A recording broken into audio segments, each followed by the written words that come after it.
What do you want in life? What's my purpose in life? Why am I here? What do I love? What am I passionate about?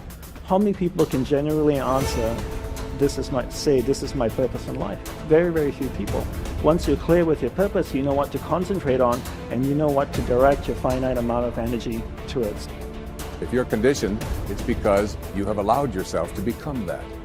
And if we've conditioned ourselves to believe certain kinds of things, and one of the things that we kind of believe and hang on to and live with is this whole idea that all of the things that happened to me in my past are what are keeping me from doing what I'd like to do today.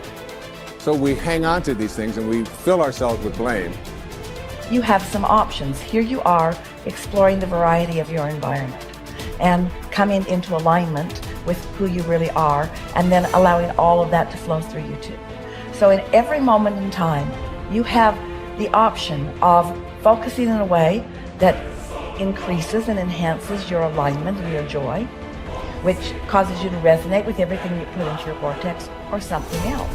There really are not so many other choices, are there? You can focus on a problem. You cannot have enough money and feel bad because you are attached to the money, or you can not have enough money and feel good as you're anticipating more coming. But the consequence or the circumstance of the money does not need to dictate to you how you feel. That is the problem with getting attached to something that you can't control, is that it leaves you like a puppet with no strings.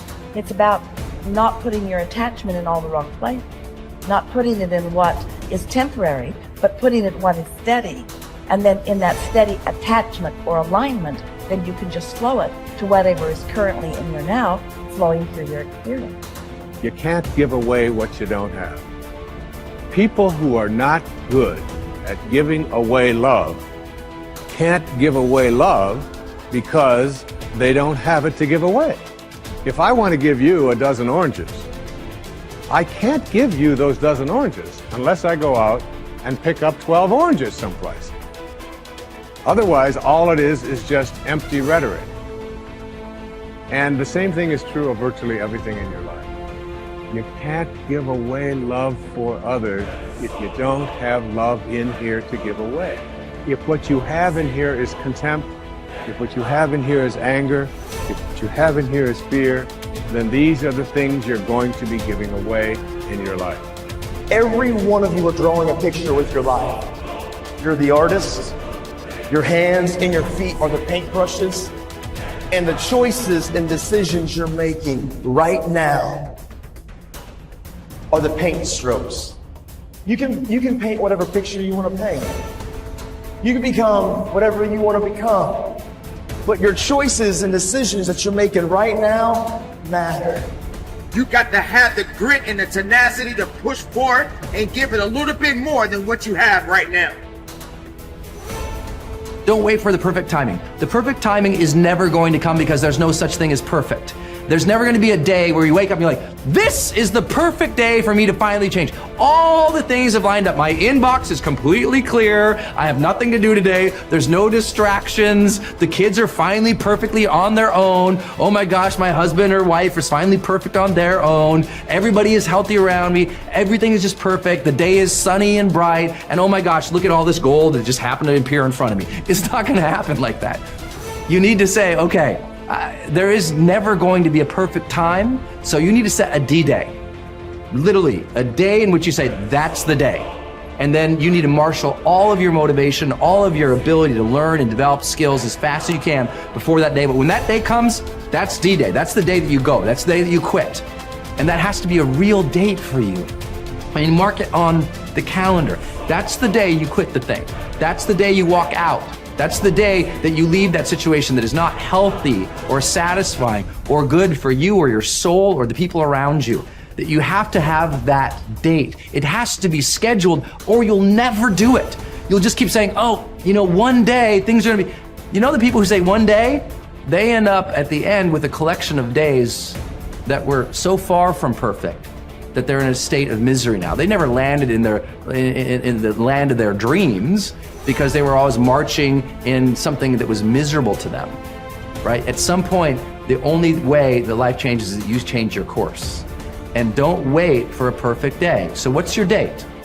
People who earn large incomes aren't lucky, and they're not crooks as those without money are so fond of pretending, nor are they endowed with more brains or talent necessarily than their friends and neighbors, nor are they privy to occult secrets, and only a very few were lucky enough to have had rich fathers or grandfathers. Most of the people earning the big incomes today started the same way you and I did, and most other people. The only difference between the men who earn big incomes and those who earn small incomes is that those earning big incomes decided to earn more. They're the people who made it their business to earn more. You see, people do what they make up their minds to do. So get rid of the ancient superstition once and for all that people who earn big money are special people, are lucky, or get the breaks, or had money to begin with, or knew someone, or are smarter, or anything else. These are alibis. They can all be disproved 1,000 times. The reason there are so many of these alibis around is that men who fail to make the grade financially are seldom honest enough to just admit that they really didn't try and keep trying. So in order to justify their failure, in order to remain seated, they dream up and pass along these old alibis. We're all self-made, but only the successful will admit it. The commitments we make to ourselves and to others, and our integrity to those commitments, is the essence and clearest manifestation of our proactivity. It is also the essence of our growth. Through our human endowments of self-awareness and consciousness, we become conscious of areas of weakness, areas for improvement, areas of talent that could be developed, areas that need to be changed or eliminated from our lives. Then, as we recognize and use our imagination and independent will to act on that awareness, making promises, setting goals, and being true to them, we build the strength of character, the being that makes possible every other positive thing in our lives. It is here that we find two ways to put ourselves in control of our lives immediately. We can make a promise and keep it, or we can set a goal and work to achieve it. As we make and keep commitments, even small commitments, we begin to establish an inner integrity that gives us the awareness of self-control and the courage and strength to accept more of the responsibility for our own life. By making and keeping promises to ourselves and others, little by little, our honor becomes greater than our mood. The power to make and keep commitments to ourselves is the essence of developing the basic habits of effectiveness. Knowledge, skill, and desire are all within our control. We can work on any one to improve the balance of the three. As the area of intersection becomes larger, we more deeply internalize the principles upon which the habits are based and create the strength of character to move us in a balanced way toward increasing effectiveness in our lives. Get stronger. You can develop the muscle. You can develop the courage muscle. You can develop the inspiration muscle. You can develop the dedication muscle. You can get stronger. There isn't anybody here that can't get stronger. Next time we see you, may not even recognize you. How strong you're going to be able to become in language, in style, and personality, the ability to cope, the ability to handle with anything that happens, no matter what happens. And the third one is get better. We can all get better. I've gotten better. First talk I gave, I stood up, my mind sat back down. But here's the secret to my success. I stood up and did it again. Stood up and I did it again.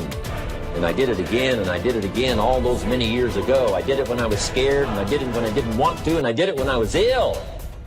And I did it when it didn't work well, and I did it when they didn't appreciate it, and I didn't a lot of times when I didn't know much what I was doing. I just did it anyway. And now all these years later, I'm asked to walk on this stage with the greatest introduction I've ever had, greatest response and welcome I've ever had, the greatest opportunity I've ever had to touch this many lives with a mixture of words and heart and soul. I got better. I got better day by day and week by week and month by month, and I'm asking you to do the same thing until you can develop a long arm and a long reach, until you can develop influence that won't quit. Touch people next year you couldn't touch this year. Touch people now you couldn't touch before. Conduct a meeting now you couldn't conduct before. Heart and soul now mixed in there that wasn't there, missing before.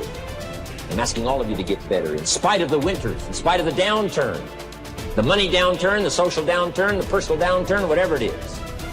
Just get stronger. Get better. The key is not to wish for a better winter, key is to wish for more strength, more wisdom, more courage, get better, get wiser, get stronger.